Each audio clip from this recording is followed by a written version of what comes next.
Lesson 112. In this lesson, we learn a new word from the second declension, and that's gladius, which means sword. Let's take a look at our exercises. In exercise number 1, habeo is the verb, and gladium is the accusative singular form of our new word for this lesson, which is gladius. So number 1 says, I have a sword. In number 2, habent is the verb, weary is the subject, and gladios is the accusative plural of our new word for this lesson, which is gladius. So number 2 says, the men have swords. In number 3, the word said divides the sentence into two clauses. In the first clause, habent is the verb. There are two subjects, weary and feminaeque, and gladios is the direct object. In the second clause, possunt means they are able. It's negated by non. Servare is an infinitive that means to guard, and agros is the direct object. So number 3 will say, the men and women have swords, but they are not able to guard the fields. In number 4, the word said divides the sentence into two clauses. In the first clause, habent is the verb, incolae is the subject, insularum is a genitive plural possessing incolae, and gladios is the direct object. In the second clause, habemus is the verb and scaphas is the direct object.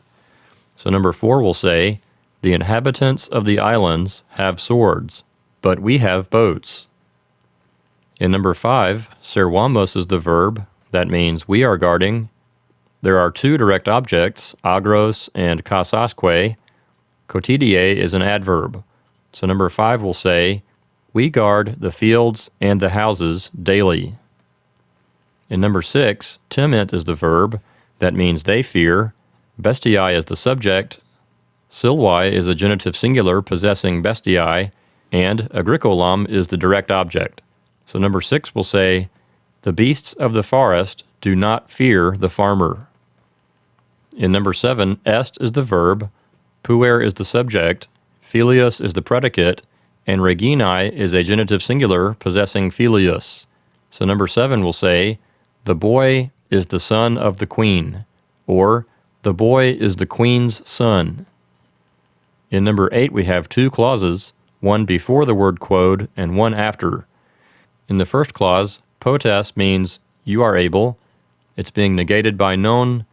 Manere means to stay, and in insula is a prepositional phrase. In the second clause, habes means you have. It's being negated by non, and kibum is the direct object.